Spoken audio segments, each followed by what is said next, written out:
어머님, 이제 그만 식당 정리하시고 요양원이라도 알아보세요. 더 이상 같이 못 살겠어요. 며느리 은서의 차가운 목소리에 김영희는 충격을 받았습니다. 30년 동안 운영해온 작은 분식집이 창피하다며 집에서 쫓아낸 며느리와 체면 때문에 어머니를 외면한 아들 태호. 할머니는 그날 밤 이렇게 다짐했습니다. 웃으면서 나가줄게, 내 500억짜리 건물로. 과연 할머니의 진짜 정체는 무엇일까요? 그리고 아들과 며느리는 어떤 결말을 맞게 될까요? 시청 전에 구독과 좋아요 꼭 부탁드립니다. 영상 제작에 큰 힘이 됩니다. 어머님, 이제 그만 분식집 정리하시고 집에서 손자나 봐주세요. 저녁 식사를 마치고 거실에 앉은 며느리 은서가 평소와 다른 진지한 표정으로 입을 열었습니다. 김영희 할머니는 손자를 무릎에 앉히고 있던 손을 멈췄어요. 30년 동안 운영해온 분식집 이야기가 나오자 가슴이 조금씩 불안해지기 시작했죠. 30년 지켜온 곳이라 쉽게 못 그만두겠구나. 할머니의 대답은 조심스러웠습니다. 분식집은 단순한 생계수단이 아니었거든요. 남편과 함께 시작한 추억의 공간이자 동네 사람들과 정을 나누는 소중한 곳이었어요. 매일 새벽 5시에 일어나 육수를 우리고 떡볶이 소스를 정성껏 만들며 보낸 세월들이 스쳐 지나갔습니다. 그런데 은서의 표정이 급격히 차갑게 변했습니다.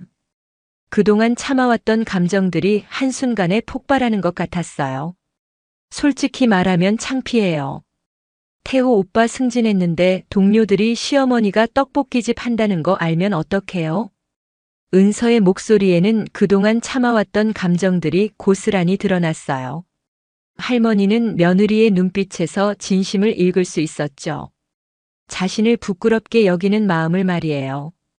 결혼 3년 차 처음에는 그렇게 다정했던 며느리가 언제부터인가 할머니를 대하는 태도가 달라져 있었습니다. 아이 교육에도 안 좋고요.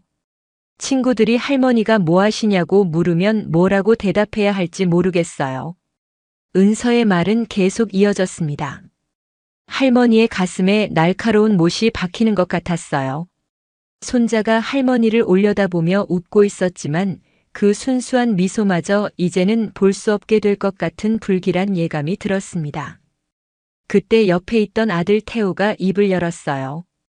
평소라면 어머니 편을 들어주었을 텐데 오늘은 뭔가 달랐습니다. 엄마, 은서 말도 일리가 있어요. 우리 체면도 생각해 주세요. 할머니는 아들의 말에 더 큰 충격을 받았습니다. 자신이 평생을 바쳐 키운 아들마저 자신을 부끄러워하고 있었던 거예요. 태호의 목소리에는 미안함보다는 답답함이 더 많이 묻어 있었습니다. 회사에서 승진도 했는데 동료들 앞에서 어머니 직업 말하기가 쉽지 않아요. 태호의 말에 할머니는 숨이 막혔습니다. 30년 동안 성실하게 일해온 것이 그렇게 창피한 일이었을까요? 그럼 내가 어디서 살라고 하니? 할머니의 목소리가 떨렸어요. 손자를 돌봐주기 위해 아들 집에서 함께 살고 있었는데 이제 어디로 가야 할지 막막했습니다. 자신의 작은 집은 이미 아들 부부가 전세 보증금을 마련하느라 팔아버린 상태였거든요. 은서가 차갑게 대답했어요. 평소 공손했던 모습은 온데간데 없었습니다. 어머님, 친구분 집이나 요양원이라도 알아보세요. 여기서는 더 이상 같이 못 살겠어요. 요양원이라는 말에 할머니는 숨이 막혔습니다. 자신이 그렇게 늙고 쓸모없는 존재가 되어버린 걸까요? 은서는 계속해서 쌓여있던 불만을 토해냈습니다. 솔직히 매일 기름 냄새 나는 옷 입고 집에 들어오시면 우리도 답답해요. 손자한테도 안 좋은 영향 미칠 것 같고요. 할머니는 자신의 옷을 내려다봤어요. 매일 세탁해도 빠지지 않는 기름 냄새가 있긴 했습니다. 하지만 그건 정직한 노동의 흔적이었는데 며느리에게는 그저 더러운 냄새일 뿐이었나 봐요. 태호도 은서의 말에 동조했습니다. 엄마 연세도 있으시고 이제 좀 편히 쉬세요. 분식집도 정리하시고요. 할머니는 아들과 며느리의 얼굴을 번갈아 보았어요. 그들의 눈에는 결심이 서려 있었습니다. 이미 둘 사이에서 모든 것이 결정되어 있었던 거죠. 어떤 말을 해도 소용없을 것 같았습니다. 은서가 일어나서 할머니의 가방을 가져왔습니다. 미리 준비해둔 것 같았어요. 짐 싸세요. 오늘 당장 나가주세요. 할머니는 믿을 수 없다는 표정으로 은서를 바라봤어요. 3년 동안 손자를 돌보며 이 집에서 살아왔는데 하루아침에 쫓겨나게 된 상황이 현실 같지 않았습니다. 손자의 이유식도 만들어주고 밤늦게 열이 날 때 간병도 해주고 은서가 직장에 다닐 수 있도록 뒷바라지해준 지난 시간들은 아무것도 아니었던 걸까요? 내 물건이 어디 있는지도 모르겠는데.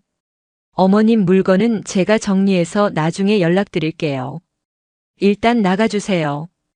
은서의 말은 단호했습니다. 할머니는 떨리는 손으로 몇 가지 필요한 옷까지만 가방에 담았어요. 30년 동안 모은 추억들, 남편과의 사진들, 소중한 물건들을 두고 가야 하는 상황이 너무 서러웠습니다. 손자가 할머니를 붙잡으려 했지만 은서가 아이를 안아들였습니다. 할머니, 어디가? 손자의 순진한 목소리에 할머니의 눈에 눈물이 맺혔어요. 하지만 참았습니다. 아이 앞에서 눈물을 보이고 싶지 않았거든요. 이 아이만큼은 할머니의 상처를 모르고 살았으면 좋겠다는 마음이었습니다. 잠깐 볼 일이 있어서 나가는 거야. 금방 올게. 거짓말이었어요. 언제 다시 손자를 볼 수 있을지 알 수 없었습니다. 은서가 마지막으로 못 박았습니다. 그리고 다음 달까지 분식집도 정리하세요. 우리가 창피해 죽겠어요. 이 말에 할머니의 마지막 희망마저 무너졌습니다. 단순히 함께 살기 싫어하는 게 아니라 자신의 존재 자체를 부정하고 있었던 거예요. 할머니는 가방 하나만 들고 집 밖으로 나왔어요. 차가운 11월 바람이 뺨을 스쳤습니다. 뒤돌아보니 아들과 며느리가 창문 너머로 지켜보고 있었어요. 하지만 아무도 나오지 않았습니다. 마지막까지 나와서 배웅해주거나 미안하다는 말조차 없었습니다. 버스 정류장까지 걸으면서 할머니는 지난 3년을 떠올렸어요. 은서가 처음 시댁에 왔을 때는 그렇게 예의 바르고 착했는데 언제부터 변한 걸까요? 아마도 태호가 승진하고 주변 사람들과 어울리면서부터였을 것 같았습니다. 다른 집 시어머니들 이야기를 듣고 자신의 시어머니와 비교하기 시작했겠죠.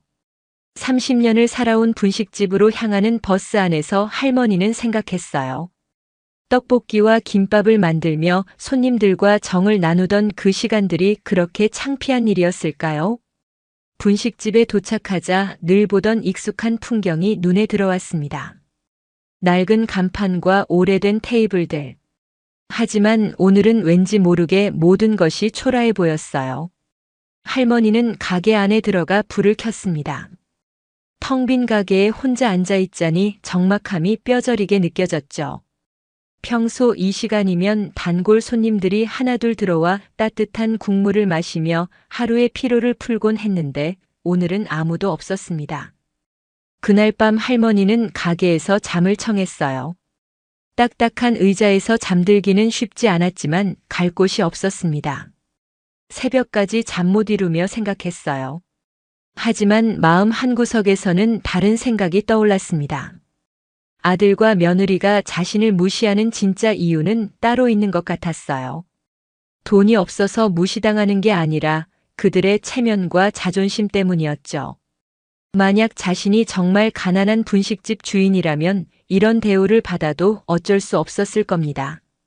할머니는 천천히 일어나 가게 뒤쪽 작은 금고를 열었습니다. 오래된 서류들이 차곡차곡 쌓여 있었어요. 그 중에서 몇 장을 꺼내 들었습니다. 대한개발 주식회사 대표이사 김영희. 서류에는 분명히 할머니의 이름이 적혀 있었어요. 그리고 강남 일대의 상업 건물 12채 소유권 증서들도 함께 있었습니다. 시가만 해도 수백억 원을 넘는 재산이었죠. 할머니는 쓸쓸하게 웃었어요. 아들과 며느리는 꿈에도 모를 이야기였습니다. 웃으면서 나가줄게. 내 500억짜리 건물로. 새벽 5시 할머니는 딱딱한 방바닥에서 눈을 떴습니다. 목과 허리가 뻐근했지만 잠시뿐이었어요. 더 중요한 일이 기다리고 있었거든요. 오늘부터는 완전히 다른 삶이 시작될 예정이었습니다. 분식집 뒤쪽 작은 방에서 할머니는 평소 입던 낡은 옷을 벗고 검은색 정장을 꺼냈습니다. 몇 년 동안 입지 않았던 옷이었지만 여전히 깔끔했어요. 옷걸이에 걸린 정장을 보니 예전 생각이 났습니다.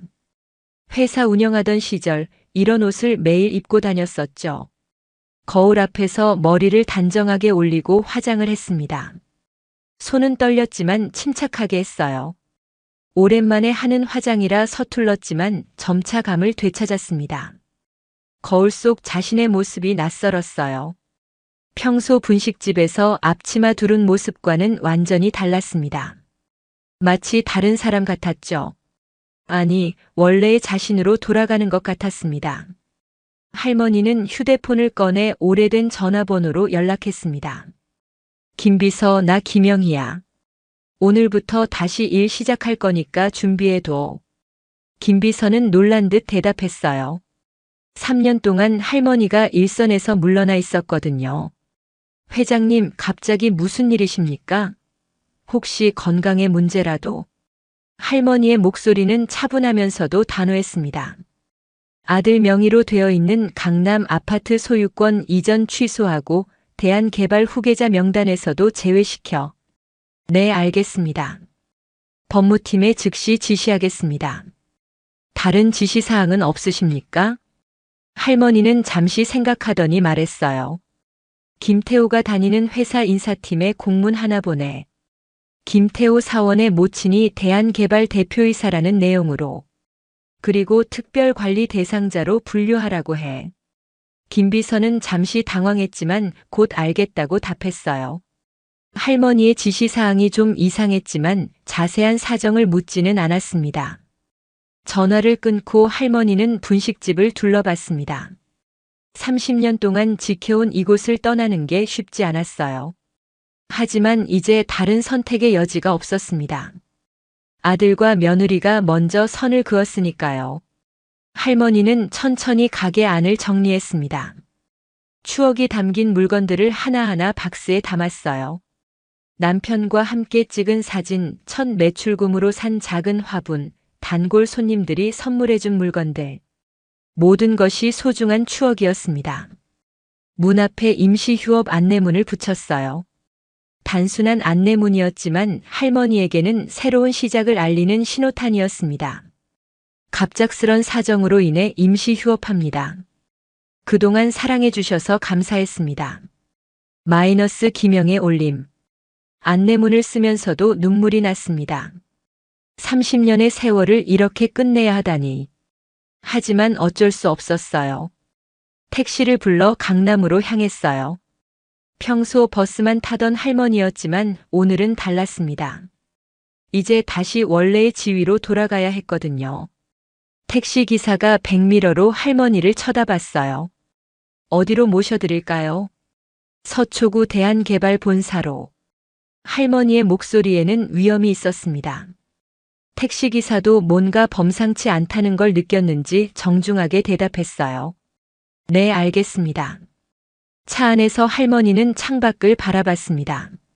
높은 빌딩들이 하늘을 찌를 듯 서 있었어요. 그중 상당수가 자신의 소유였지만 아무도 몰랐죠. 지난 3년 동안 평범한 분식집 주인으로 살아온 시간이 꿈 같았습니다. 대한개발본사에 도착하자 경비원들이 정중하게 인사했습니다. 회장님, 오랜만입니다. 건강하시죠? 할머니는 고개를 끄덕이며 엘리베이터에 올랐어요. 최고층 회장실로 향하는 동안 마음을 다잡았습니다. 이제 다시 김영희 회장이 되어야 했어요. 회장실 문을 열자 김비서가 기다리고 있었어요. 30대 중반의 유능한 비서였습니다. 회장님, 말씀하신 일들은 모두 처리했습니다. 그런데 갑자기 복귀하시는 이유를 물어봐도 될까요? 할머니는 창밖을 바라보며 대답했어요. 가족이라고 생각했던 사람들에게 배신당했어. 이제 진짜 내가 누구인지 보여줄 때가 된 것 같구나. 김비서는 더 이상 묻지 않았습니다. 10년 넘게 할머니와 일해온 김비서는 할머니의 성격을 잘 알고 있었거든요. 한번 결심하면 누구도 막을 수 없는 분이라는 걸요. 강남 아파트 소유권 이전 취소는 언제 효력이 발생합니까? 오늘 오후부터입니다. 그리고 김태호 씨 회사에도 공문이 전달됐을 거고요. 할머니는 의자에 앉아 서류들을 정리했어요. 3년 동안 분식집 운영에만 집중하느라 미뤄뒀던 일들이 산더미처럼 쌓여 있었습니다.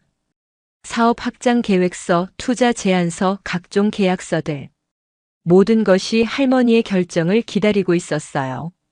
그날 오후 할머니는 시내 한복판의 5성급 호텔로 거처를 옮겼어요. 분식집 뒤 작은 방에서 보낸 하룻밤과는 차원이 다른 환경이었죠. 스위트룸에 앉아 도시의 야경을 바라보며 할머니는 생각했습니다. 돈이 있어서 행복한 건 아니었어요. 하지만 돈이 없어서 무시당할 필요도 없었죠. 특히 가족에게 무시당할 이유는 더더욱 없었습니다. 휴대폰이 울렸습니다. 태호에게서 온 전화였어요. 아마 회사에서 공문을 받고 놀랐을 겁니다. 하지만 할머니는 받지 않았습니다. 전원을 아예 꺼버렸어요. 아직은 때가 아니었습니다. 조금 더 기다려야 했어요. 아들과 며느리가 진짜 상황을 깨달을 때까지 말이죠. 그들이 얼마나 큰 실수를 했는지 뼈저리게 느껴야 했습니다. 다음 날 아침 할머니는 법무법인을 찾아갔습니다. 강남에서 가장 유명한 곳이었어요. 변호사 선생님, 가족관계 정리에 대해 상담받고 싶습니다. 어떤 문제가 있으십니까? 할머니는 차근차근 상황을 설명했어요. 변호사는 심각한 표정으로 들었습니다. 법적으로는 가족관계 해지가 가능합니다. 하지만 신중히 생각해 보시길 권합니다. 한번 끊어진 가족관계는 다시 회복하기 어렵거든요. 이미 결심했습니다. 서류 준비해 주세요. 할머니의 목소리에는 흔들림이 없었어요. 30년 동안 쌓아온 재산을 아들에게 물려주려 했지만 이제는 그럴 마음이 전혀 없었습니다. 오후에는 복지재단 설립을 위한 준비 작업도 시작했어요. 자신의 재산을 사회에 환원하려는 계획이었죠. 가족이 배신했다면 진짜 도움이 필요한 사람들을 도와야겠다는 생각이 들었습니다. 그날 저녁 할머니는 호텔 레스토랑에서 혼자 식사했습니다. 고급 요리였지만 예전 분식집에서 먹던 김밥이 더 맛있었어요. 손님들과 함께 웃으며 먹던 그 시간들이 그리웠습니다. 하지만 이제 돌아갈 곳은 없었습니다. 아들과 며느리가 선택한 길이었으니까요. 김태호 사원, 부장님이 찾으십니다. 아침부터 회사 분위기가 이상했습니다. 동료들이 태호를 쳐다보는 눈빛이 평소와 달랐어요. 무언가 큰일이 벌어진 것 같았죠. 복도를 지나가면서도 사람들이 수군거리는 소리가 들렸습니다. 저 사람이 김태호야? 어머니가 대기업 대표라며? 정말 대박이네. 태호는 부장실로 향했습니다. 노크를 하고 들어가자 부장이 심각한 표정으로 앉아 있었어요. 책상 위에는 공문 하나가 놓여 있었습니다. 앉게. 부장의 목소리가 평소보다 정중했습니다. 태호는 영문을 모른 채 의자에 앉았어요. 김태호 씨, 어머님이 대한개발 대표라고. 태호는 순간 귀를 의심했습니다. 대한개발이라면 업계에서도 손꼽히는 대기업인데 어머니가 그 회사 대표라니 말도 안 되는 소리였어요. 네. 무슨 말씀이신지 잘 모르겠습니다. 부장이 책상 위에 공문을 태호 앞으로 밀었어요. 여기 보게. 김태호 사원의 모친 김영희가 대한개발 대표이사라고 공식 문서로 나와 있어. 특별관리 대상자로 분류하라는 지시까지 있고. 태호는 공문을 받아들고 몇 번이고 다시 읽었습니다. 분명히 어머니 이름과 자신의 이름이 적혀 있었어요. 하지만 믿을 수 없었습니다. 이게 무슨 장난입니까? 저희 어머니는 분식집 하시는데요. 부장이 의아한 표정을 지었습니다. 분식집? 그럼 이 공문이 잘못된 건가? 하지만 대한개발에서 직접 보낸 건데. 태호도 당황스러웠어요. 어머니가 대한개발 대표라니 어제까지만 해도 작은 분식집에서 떡볶이 팔던 그 어머니가요? 혹시 동명이인이 아닐까요? 그럴 수도 있겠네. 확인해보고 다시 연락드리게. 태호는 부장실을 나와 자리로 돌아왔어요. 하지만 동료들이 벌써 소문을 듣고 몰려들었습니다. 태호 형 어머니가 재벌이래? 진짜야? 나도 모르겠어. 말이 안 되잖아. 그럼 왜 이런 공문이 왔겠어? 확인해 봐야지. 한 동료가 스마트폰으로 대한개발을 검색했어요. 회사 홈페이지에 들어가자 경영진 소개 페이지가 나왔습니다. 진짜 김영희 대표이사라고 나와 있어. 사진도 있나? 아니, 사진은 없네. 하지만 이름은 분명해. 그리고 회사 규모를 보니까 정말 대기업이야. 태호는 화면을 보며 멍하니 서 있었습니다. 정말 어머니 이름이 적혀 있었어요. 하지만 여전히 믿어지지 않았습니다. 그럼 너 진짜 재벌 아들이네? 왜 그동안 숨겼어? 숨긴 게 아니라 나도 몰랐어. 몰랐다고? 가족인데? 태호는 대답할 말이 없었어요. 정말 몰랐으니까요. 점심시간이 되자 동료들의 관심은 더욱 뜨거워졌습니다. 태호야, 어머니한테 확인해 봤어? 전화는 안 받으셔. 어제부터 연락이 안 돼. 이상하네. 뭘 숨기실 게 있나? 태호는 점점 불안해졌어요. 어머니가 연락을 받지 않는 이유를 모르겠었습니다. 그날 오후 태호는 일에 집중할 수 없었습니다. 계속 어머니 생각만 났어요. 어제까지만 해도 분식집 하는 평범한 어머니였는데 갑자기 대기업 대표라니. 그리고 왜 연락을 받지 않으실까요? 동료들의 시선도 부담스러웠어요. 어떤 사람은 부러워하고 어떤 사람은 의심하고 어떤 사람은 궁금해했습니다. 태호야, 진짜라면 왜 우리 회사에서 일해? 어머니 회사로 가면 되잖아. 그러게. 이해가 안 가네. 태호는 대답할 말이 없었어요.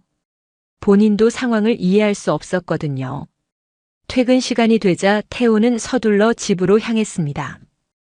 은서에게 이 이상한 상황을 얘기해야 했어요. 집에 도착하자 은서가 아이를 재우고 있었습니다. 평소와 다름없는 일상적인 모습이었어요.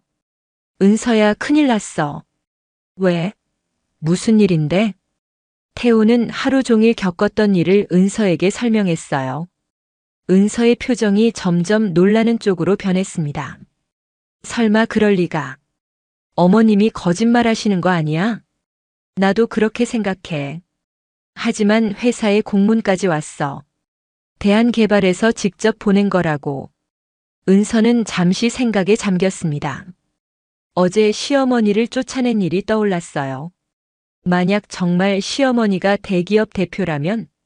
그럼 어머님한테 전화해봐. 어제부터 전화가 안 돼. 전원이 꺼져 있어. 이상하네. 어머님이 전화를 안 받으실 리가 없는데. 태호도 그게 가장 이상했습니다. 평소 어머니는 항상 전화를 받으셨거든요. 밤늦게라도 아들 전화면 받으시곤 했는데 왜 갑자기 연락이 안 될까요? 그럼 분식집에 가보자. 은서의 제안에 태호가 고개를 끄덕였어요. 직접 확인하는 게 최선이었습니다. 두 사람은 서둘러 분식집으로 향했어요. 평소 이 시간이면 저녁 장사 준비로 바쁘실 텐데 오늘은 어떨까요? 하지만 도착해보니 문이 굳게 닫혀 있었습니다. 30년 동안 한 번도 본 적 없는 광경이었어요. 임시 휴업이라고 써있네. 왜 갑자기 휴업을 하셨을까? 태호와 은서는 영문을 알 수 없었습니다. 어머니는 30년 동안 하루도 쉬지 않고 장사하셨는데 말이에요. 명절에도 아프실 때도 문을 열었던 분이셨거든요. 옆 가게 사장에게 물어봤어요. 사장님, 옆집 할머니 어디 가셨는지 아세요? 아, 김영희 할머니? 며칠 전부터 안 보이시는데. 며칠 전이요? 네, 그런데 이상한 게 있어요. 정장 입고 고급차 타고 나가시더라고요. 태호와 은서는 서로 얼굴을 쳐다봤습니다. 정장과 고급차라니 평소 어머니 모습과는 너무 달랐어요. 혹시 언제 돌아오신다고 하셨나요? 그건 모르겠어요. 휴업 안내문만 붙여두고 가셨거든요. 그런데 표정이 평소와 달랐어요. 어떻게 달랐는데요? 뭔가 단단해 보이고 결심한 것 같은 표정이었어요. 완전히 다른 사람 같더라고요. 집으로 돌아가는 길에 두 사람은 말이 없었습니다. 상황이 점점 이상해지고 있었어요. 정말 어머니가 대기업 대표일까요? 그렇다면 왜 지금까지 숨기셨을까요? 집에 도착해서 은서가 입을 열었습니다. 혹시 정말 어머님이 부자이실까? 말도 안 돼. 그럼 왜 그런 작은 분식집을 30년 동안 하셨겠어? 그것도 그렇네. 하지만 두 사람 모두 마음 한구석에 불안감이 자리 잡았습니다. 그날 밤 태호는 잠을 이루지 못했습니다. 계속 어머니 생각이 났어요. 어제 집에서 내쫓을 때의 어머니 표정도 떠올랐고요. 그때 어머니가 무슨 생각을 하고 계셨을까요? 혹시 자신들이 돌이킬 수 없는 실수를 저지른 건 아닐까요? 태호가 회사에 출근한 지 2시간 후 집에서 은서의 비명소리가 들렸습니다. 여보, 큰일 났어. 당장 와. 은서는 아파트 관리사무소에서 걸려온 전화를 받고 있었어요. 전화기 너머로 들려오는 목소리는 공식적이고 차가웠습니다. 소유권 이전이 취소되어 퇴거 통보드립니다. 뭐라고요? 무슨 말씀이세요? 이 아파트의 실소유주가 김영애 씨인데 김태호 씨 명의 이전을 취소한다고 공식 연락이 왔습니다. 은서는 전화기를 떨어뜨릴 뻔했어요. 이 집이 시어머니 소유였다는 건 처음 듣는 이야기였습니다. 그럼 우리가 여기서 못 사는 건가요? 네, 2주 안에 이사를 나가셔야 합니다. 법적 절차에 따른 조치입니다. 은서는 다리에 힘이 풀렸어요. 갑작스럽게 집을 잃게 된 상황이 현실 같지 않았습니다. 전화를 끊고 은서는 그 자리에 주저앉았어요. 도대체 무슨 일이 벌어지고 있는 건지 알 수 없었습니다. 어제까지만 해도 자신들 집이라고 생각했던 곳이 실은 시어머니 소유였다니. 은서는 급히 태호에게 전화했어요. 여보, 당장 와. 우리 집이 없어졌어. 뭔 소리야? 지금 회사인데. 아파트가 어머님 명의래. 그런데 소유권 이전을 취소하셨대. 2주 안에 나가야 한다고 해. 태호는 회사에서 급히 조퇴를 내고 집으로 달려왔습니다. 은서가 울고 있는 모습을 보자 상황의 심각성을 깨달았어요. 정확히 어떻게 된 거야? 아파트가 원래 어머님 거였는데 당신 명의로 이전하려던 걸 취소하신 거래. 우리는 그냥 살았던 거야. 태호는 어리둥절했습니다. 이 아파트가 어머니 소유였다는 건 처음 듣는 이야기였어요. 나는 이 집이 내 이름으로 되어 있는 줄 알았는데. 나도 그랬어. 그런데 알고 보니 어머님이 당신한테 증여하려던 거였나 봐. 그걸 취소하신 거라고. 두 사람은 부동산 중개사무소로 향했습니다. 정확한 사실을 확인해야 했어요. 궁금한 게 너무 많았습니다. 부동산 사장이 등기부등본을 보여줬습니다. 이 아파트 시가가 15억 정도 됩니다. 소유주는 김영애 씨로 되어 있고요. 꽤 오래전부터 그분 명의였네요. 15억이요? 은서의 목소리가 떨렸어요. 자신들이 살던 집이 그렇게 비싼 줄 몰랐습니다. 그리고 그게 시어머니 소유였다는 것도 충격이었어요. 증여 예정이었던 게 취소된 거라면 실질적으로는 김태호 씨가 살 권리가 없어진 거죠. 그럼 우리는 어떻게 해야 해요? 일단 김영애 씨와 상의하셔야죠. 가족 간의 문제니까요. 하지만 어머니와는 연락조차 되지 않는 상황이었어요. 태호와 은서는 막막했습니다. 혹시 다른 부동산도 김영애 씨 명의로 되어 있나요? 부동산 사장이 검색해 봤습니다. 이상하네요. 강남 일대에 상당한 부동산을 소유하고 계시는 것 같은데요. 건물만 여러 채네요. 태호와 은서는 서로 얼굴을 쳐다봤습니다. 시어머니가 그렇게 많은 부동산을 가지고 계셨다니. 집으로 돌아온 두 사람은 짐을 정리하기 시작했어요. 2주 안에 이사를 나가야 했거든요.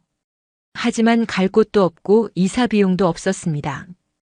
어떻게 우리 집이 없어졌어? 은서가 울부짖었습니다. 갑작스러운 상황에 패닉 상태였어요.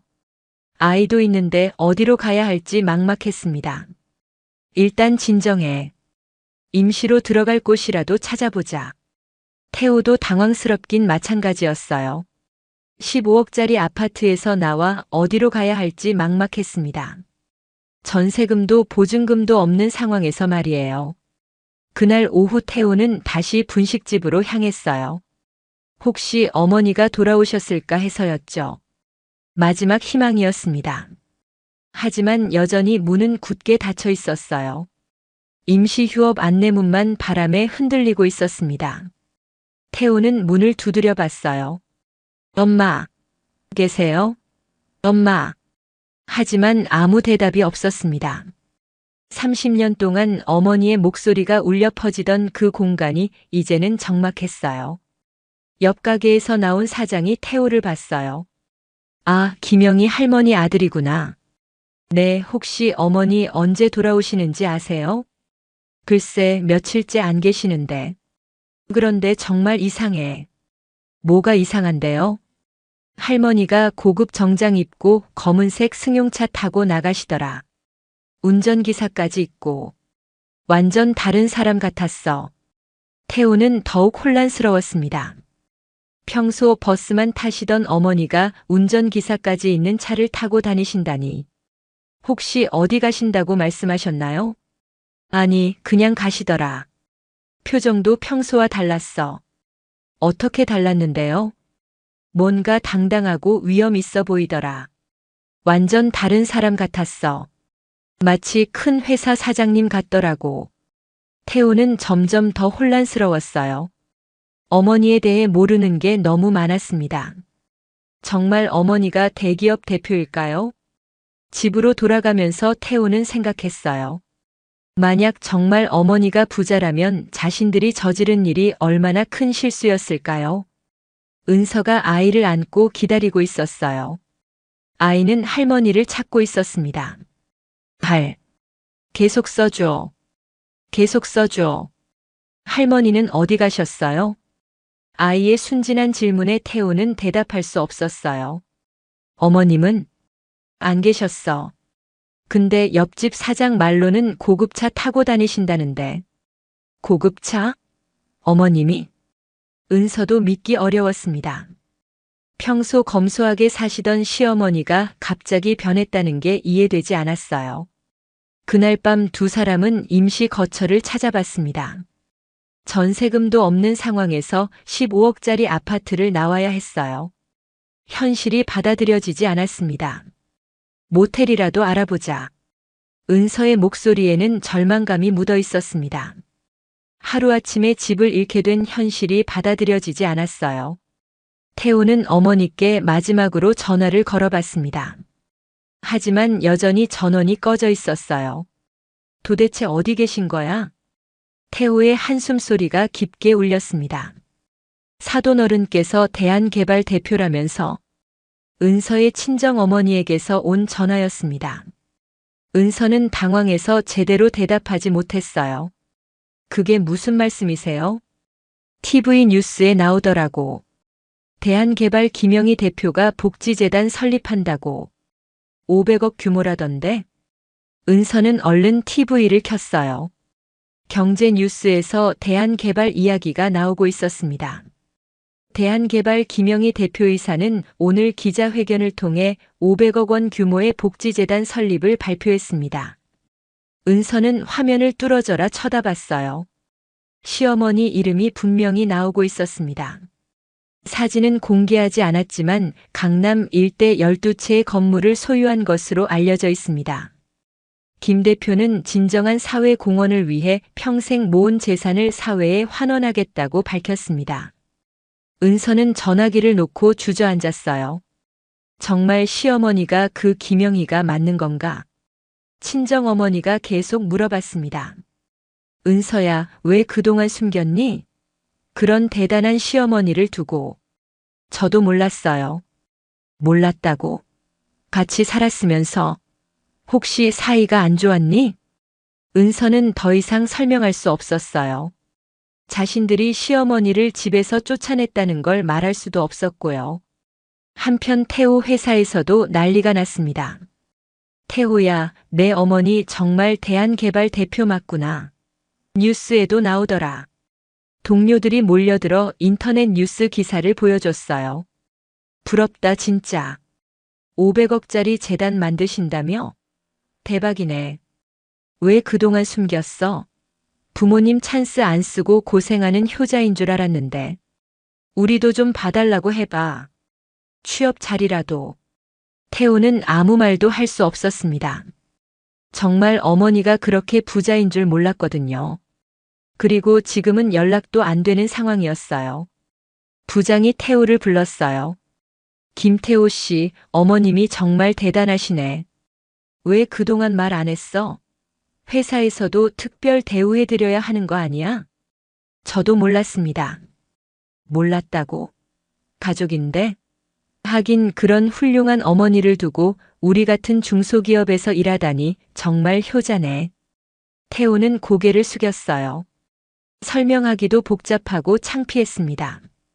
점심시간에 태호 친구들에게서도 연락이 쏟아졌어요. 야, 내 어머니 대기업 대표라며? 대박이네. 뉴스에도 나오던데. 왜 숨겼어? 우리 친구인데. 그렇게 겸손할 필요 있나? 우리도 좀 봐달라고 해봐. 사업 아이템 있는데. 태호는 하나하나 설명하기 지쳤어요. 모든 사람이 자신을 부러워했지만 정작 어머니와는 연락조차 되지 않았습니다. 은서도 회사에서 비슷한 상황이었어요. 은서 씨, 시어머니가 대기업 대표라며? 왜 그동안 말 안 했어요? 우리 부러워 죽겠네. 저도 몰랐어요. 동료들은 믿지 않았습니다. 같이 사는데 어떻게 모를 수가 있어요? 혹시 검소하게 사시나 봐요? 은서는 대답할 말이 없었어요. 며칠 전까지 시어머니를 분식집 하는 할머니라고 무시했는데 이제 와서 어떻게 설명하겠어요? 시어머니 분식집 하신다고 들었는데 그것도 사업의 일부인가요? 은서의 얼굴이 빨갛게 달아올랐어요. 시어머니가 30년 동안 분식집을 운영하신 이유를 이제야 조금씩 이해할 수 있을 것 같았습니다. 그날 저녁 태호와 은서는 모텔에서 만났습니다. 집에서 쫓겨난 후 임시로 머물 곳이었어요. 모든 사람이 우리를 부러워해. 태호의 목소리는 씁쓸했습니다. 하지만 정작 어머님과는 연락도 안 돼. 이상한 상황이야. 은서도 마찬가지였어요.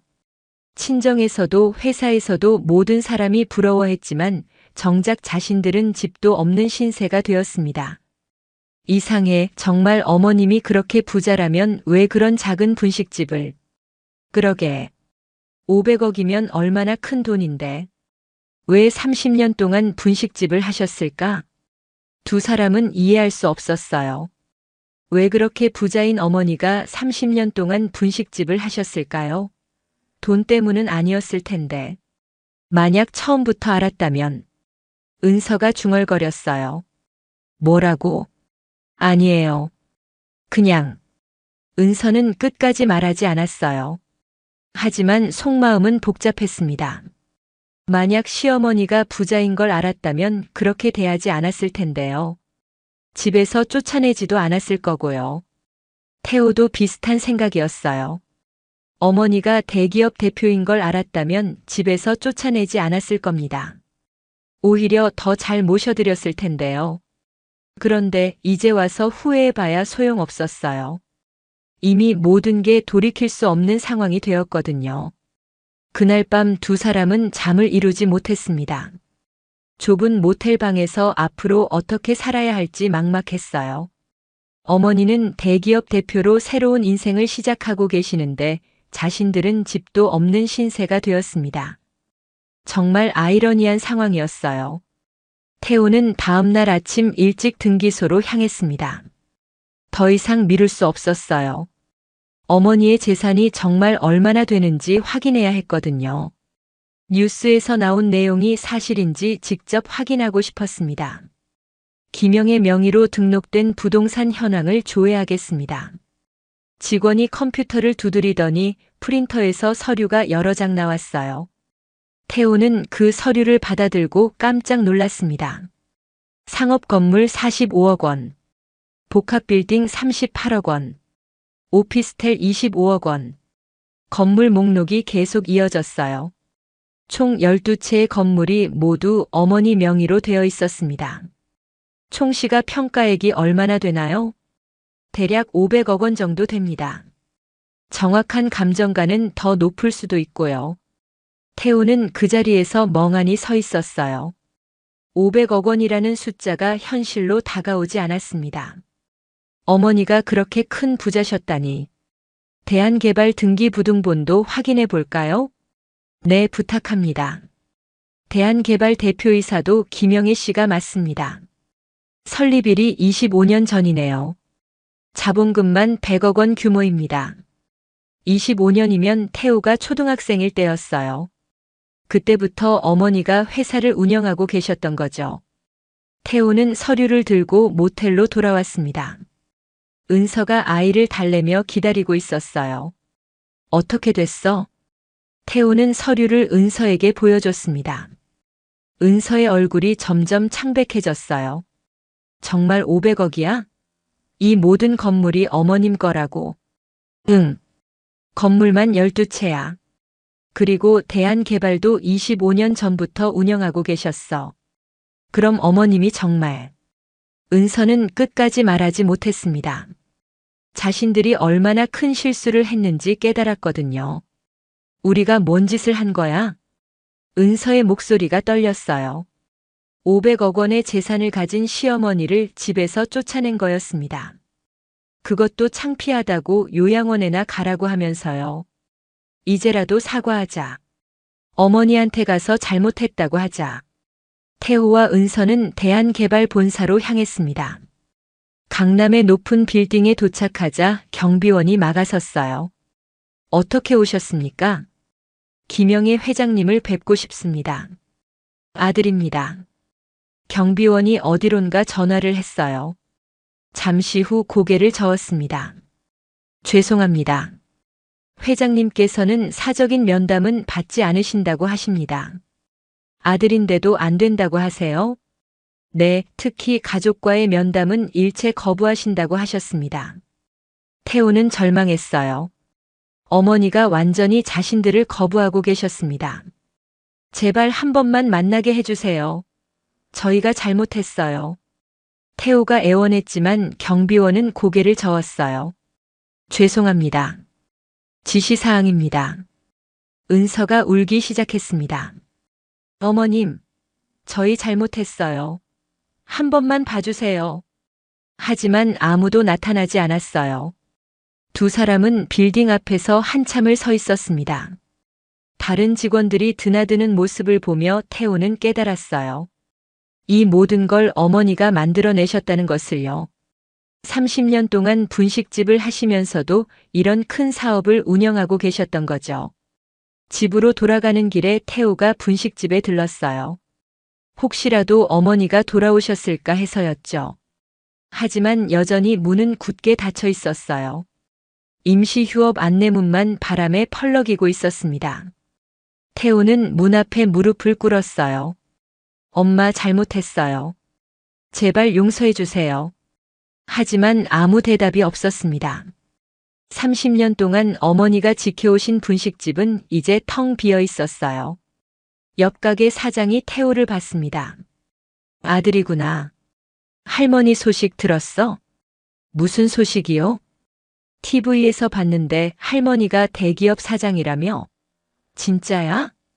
태우는 고개를 끄덕였어요. 그럼 왜 그런 작은 분식집을 30년 동안 하신 거야? 이해가 안 가네. 태우도 그게 궁금했어요. 어머니의 진짜 마음을 이해할 수 없었습니다. 그날 밤 모텔에서 태우와 은서는 서로 얼굴을 쳐다보며 말했어요. 우리가 정말 바보였구나. 500억 원의 재산을 가진 어머니를 창피하다고 했던 자신들이 너무 한심했습니다. 어머님이 왜 분식집을 하셨을까? 그것도 궁금했어요. 그렇게 부자인데 왜 30년 동안 분식집을 운영하셨을까요? 돈 때문은 아니었겠지. 그럼 뭐 때문에? 두 사람은 알 수 없었어요. 어머니의 진짜 마음을 이해할 수 없었습니다. 그때 깨달았어요. 자신들이 어머니에 대해 정말 아무것도 몰랐다는 걸. 30년 동안 열심히 일하시는 어머니의 진짜 이유를, 그 깊은 마음을 전혀 이해하지 못했던 거죠. 어머니를 겉모습으로만 판단했던 자신들이 너무 부끄러웠습니다. 분식집 주인이라고 해서 무시하고 창피해하고 집에서 쫓아냈던 거죠. 하지만 이제 와서 후회해봐야 소용없었어요. 어머니는 이미 자신들을 완전히 포기하셨을 테니까요. 한 달이 지난 어느 날 태호의 휴대폰으로 문자가 왔습니다. 내일 오전 10시 대한개발본사 회장실로 오세요. 은서 씨도 함께. 태호는 손이 떨렸어요. 드디어 어머니가 만나주시는 건가요? 은서야. 어머니한테서 연락 왔어. 은서도 기뻐했어요. 한 달 동안 연락이 두절되어 있었거든요. 정말? 뭐라고 하셨어? 내일 회장실로 오라고 하셔. 드디어 만나주시는 거구나. 빨리 가서 사과하자. 두 사람은 그날 밤 잠을 이루지 못했어요. 어떻게 사과해야 할지 계속 고민했습니다. 어머니가 용서해 주실까요? 다음 날 아침 태호와 은서는 정장을 차려입고 대한개발본사로 향했습니다. 경비원이 이번에는 정중하게 안내해 줬어요. 회장님이 기다리고 계십니다. 최고층으로 가세요. 엘리베이터를 타고 올라가면서 두 사람은 긴장했어요. 어머니를 다시 볼 수 있다는 기대감과 걱정이 섞여 있었습니다. 회장실 문이 열렸어요. 넓고 화려한 사무실이었습니다. 창문 너머로는 서울 전경이 한눈에 보였어요. 고급스러운 가구들과 예술품들이 어머니의 위상을 말해주고 있었습니다. 그리고 그 앞에 어머니가 서 계셨습니다. 하지만 평소 모습과는 완전히 달랐어요. 고급스러운 검은색 정장을 입고 머리를 단정하게 올리신 모습이 위험 있어 보였습니다. 마치 다른 사람 같았어요. 앉으세요. 어머니의 목소리는 차갑고 공식적이었어요. 평소 따뜻하게 태호야, 은서야라고 부르시던 그 목소리가 아니었습니다. 어머니. 태호가 다가가려 했지만 어머니가 손을 들어 막으셨어요. 여기서는 회장이라고 부르세요. 그 말에 태호는 얼어붙었어요. 어머니가 완전히 달라져 계셨습니다. 은서가 먼저 자리에서 일어나 무릎을 꿇었습니다. 회장님 정말 죄송합니다. 제가 정말 잘못했습니다. 눈물이 흘러내렸어요. 한 달 동안 참았던 후회와 죄책감이 쏟아져 나왔습니다. 태호도 무릎을 꿇었어요. 어머니, 아니 회장님. 저도 잘못했습니다. 제가 어리석었어요. 하지만 어머니의 표정은 변하지 않았어요. 일어나세요. 무릎 꿇는다고 해결될 문제가 아닙니다. 두 사람은 떨리는 다리로 일어났어요. 어머니는 창밖을 바라보며 말씀하셨습니다. 태호야, 은서 씨. 진심은 어려울 때 나오는 겁니다. 어머니의 목소리에는 깊은 슬픔이 묻어 있었어요. 나는 30년 동안 기다렸어. 너희가 진짜 마음을 보여주기를. 회장님. 하지만 너희는 나를 창피해하고 무시했지. 심지어 집에서 쫓아내기까지 했고. 어머니의 말에 태호는 고개를 들 수 없었어요. 그리고 내가 아플 때도 곁에 오지 않았어. 요양원에나 가라고 했지. 은서가 울먹이며 말했어요. 회장님, 한 번만 용서해 주세요. 정말 한 번만요. 어머니는 천천히 돌아서셨어요. 30년 동안 분식집을 운영한 이유를 아세요? 두 사람은 대답할 수 없었어요. 돈 때문이 아니었어요. 사람 냄새를 잊지 않으려고였어요. 그런데 제 가족이 그걸 창피했네요. 어머니의 목소리가 떨렸어요. 떡볶이 하나에도 정성을 다하고 손님들과 정을 나누며 살았어요. 그게 제 삶의 의미였거든요. 태우가 울면서 말했어요. 어머니, 이제라도 깨달았어요. 제발 한 번만. 어머니는 고개를 저으셨어요. 만약 내가 정말 가난한 분식집 주인이었다면 지금도 이렇게 무릎 꿇고 있었을까요? 그 질문에 두 사람은 대답할 수 없었어요. 결국 돈 때문에 사과하는 거 아닙니까? 내가 회장이니까 건물주니까 용서를 구하는 거죠. 어머니의 말이 뼈저리게 와닿았어요. 앞으로 연락하지 마세요. 어머니는 책상에서 서류 하나를 꺼내셨어요. 이게 뭔지 아세요? 가족관계 단절 서류였습니다. 태호의 얼굴이 창백해졌어요. 어머니, 그건 나는 이제 너희와 가족이 아니야. 어머니의 목소리는 단호했습니다. 태호야, 너는 더 이상 내 아들이 아니다. 그리고 은서 씨도 내 며느리가 아닙니다. 어머니, 제발 그러지 마세요. 태호가 울부짖었지만 어머니는 흔들리지 않으셨어요. 잊었어. 기회는 충분히 있었어. 너희가 선택한 게 이거야. 어머니는 서류에 이미 서명이 되어 있는 걸 보여주셨습니다. 웃으면서 나간다고 했죠? 이제 정말로 나갑니다. 김비서가 들어와서 두 사람을 안내했어요. 나가세요. 더 이상 할 말이 없어요. 어머니는 등을 돌리셨습니다. 태호와 은서는 비틀거리며 일어났어요. 문을 나서는 순간 태호가 뒤돌아봤습니다. 어머니, 죄송합니다. 하지만 어머니는 대답하지 않으셨어요.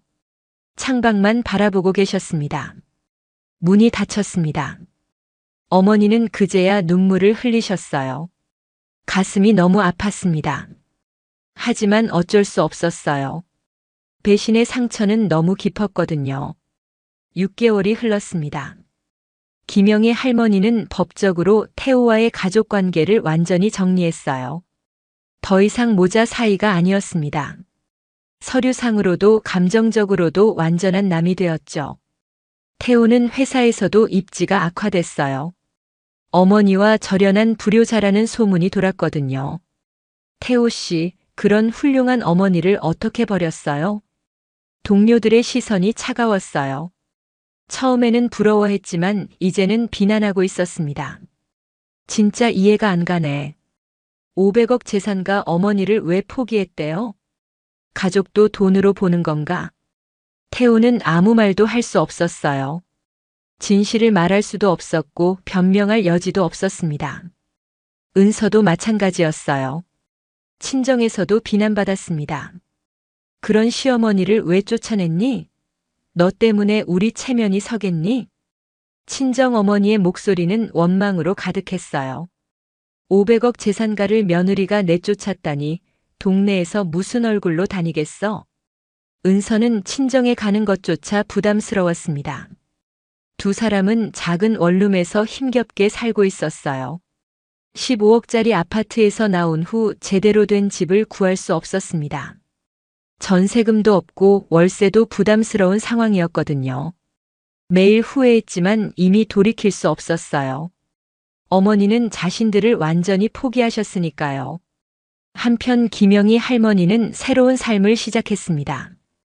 분식집은 다시 열지 않았어요. 대신 복지재단을 설립해서 자선사업에 전념했습니다. 소외계층 아이들을 위한 급식사업, 독거노인 지원사업, 장학금 사업 등 다양한 프로그램을 운영했어요. 자신이 받지 못한 가족의 사랑을 사회에 돌려주는 셈이었죠. 어느 날 한 기자가 인터뷰를 요청했어요. 회장님, 갑자기 사회사업을 시작하신 이유가 있나요? 할머니는 잠시 생각하더니 대답했어요. 진정한 가족은 서로를 존중할 때 만들어집니다. 돈이나 지위가 아니라 마음으로요. 기자가 더 물어봤어요. 혹시 가족 문제가 있으셨나요? 할머니는 쓸쓸하게 미소 지었어요. 가족이라는 이름으로 상처받느니 혼자 사는 게 낫다는 걸 깨달았습니다. 그 인터뷰가 방송되자 많은 사람들이 공감했어요. 댓글에는 응원의 메시지가 쏟아졌습니다. 정말 존경합니다. 가족에게 배신당하고도 사회를 위해 일하시다니. 돈 많다고 가족이 되는 게 아니죠. 마음이 중요한 거죠. 어머니 같은 분이 진짜 어른이에요. 할머니는 그런 댓글들을 보며 위로받았어요. 생판 남인 사람들이 자신을 더 이해해주는 것 같았습니다. 창밖으로 서울의 야경이 반짝이고 있었어요. 저 불빛들 사이 어딘가에 태호와 은서도 살고 있겠지만 이제는 남남이었습니다. 어느 봄날 할머니는 오랜만에 예전 분식집 앞을 지나갔습니다. 새로운 가게가 들어서 있었어요. 이곳에서 30년을 살았구나. 추억이 스쳐 지나갔지만 후회는 없었어요. 자신의 선택이 옳았다고 생각했습니다. 길 건너편에서 태호와 은서가 지나가는 모습이 보였어요. 많이 초췌해 보였습니다. 빚에 쪼들리며 힘들게 살고 있다는 소식을 들었습니다. 태호는 여러 번 직장을 옮겼지만 어디서나 어머니와 절연한 불효자라는 시선을 받아야 했어요. 할머니의 가슴이 순간 아려왔지만 고개를 돌렸어요. 이미 남이 된 사람들이었습니다. 태호도 할머니를 봤어요. 하지만 다가갈 용기가 없었습니다. 어머니의 결심을 알고 있었거든요. 그리고 자신들이 저지른 일이 얼마나 큰 실수였는지 뼈저리게 느끼고 있었어요.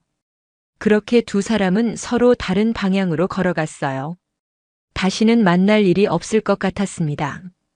한때는 가족이었지만 이제는 완전한 남이 되어버렸죠. 한편 태호와 은서는 여전히 후회 속에서 살고 있었어요.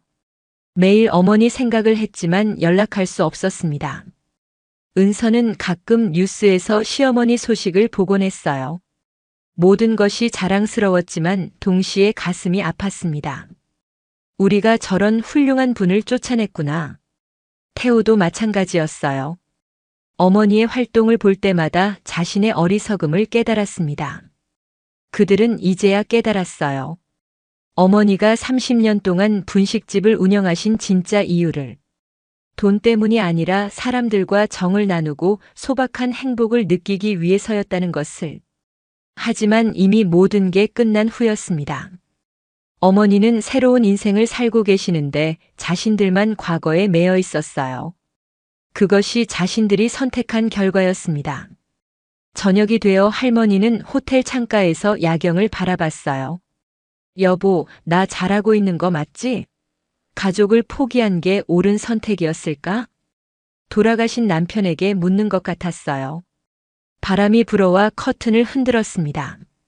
마치 대답하는 것 같았죠. 잘했어. 당신은 올바른 선택을 했어. 할머니는 미소를 지었어요. 혼자 사는 게 외롭긴 했지만 자존심을 지킨 것에 대해서는 후회하지 않았습니다. 며칠 후 할머니는 재단 사무실에서 새로운 프로젝트를 계획했어요. 가정폭력 피해자들을 위한 쉼터 건립 계획이었습니다. 가족이라는 이름으로 상처받는 사람들이 너무 많아요. 그분들에게 진짜 가족이 되어드리고 싶습니다. 직원들이 감동했어요. 회장님의 마음이 정말 따뜻하십니다. 개인적인 경험이 있으셔서 더 공감하시는 것 같아요. 할머니는 고개를 끄덕였어요. 자신의 상처가 다른 사람들에게는 치유가 될 수 있다면 그것만으로도 의미 있었습니다. 그들에게 진짜 가족이 되어주고 싶었어요. 혈연이 아니더라도 진심으로 서로를 아끼는 관계 말이에요. 3년이 흘렀습니다. 김영희 할머니는 이제 전국적으로 유명한 사회사업가가 되어 있었어요. 수많은 사람들이 할머니의 도움을 받았고 할머니를 진짜 가족처럼 여겼습니다. 할머니는 증명했어요. 사람의 진짜 가치는 겉모습이 아니라 마음에서 나온다는 것을. 그리고 진정한 분은 서로를 존중할 때 만들어진다는 것을 말이에요. 웃으면서 나간다고 했던 약속을 지켰습니다. 그리고 그 돈으로 진짜 가족보다 더 따뜻한 사람들을 만나 새로운 인생을 살고 있었습니다. 가족이라는 이름이 전부가 아니라는 걸, 진짜 사랑은 조건 없는 존중에서 나온다는 걸 온 세상에 보여주었습니다. 오늘 이야기가 좋으셨다면 구독과 좋아요, 알람 설정 잊지 마시고 소중한 댓글 하나가 큰 힘이 됩니다. 시청해주셔서 진심으로 감사드립니다.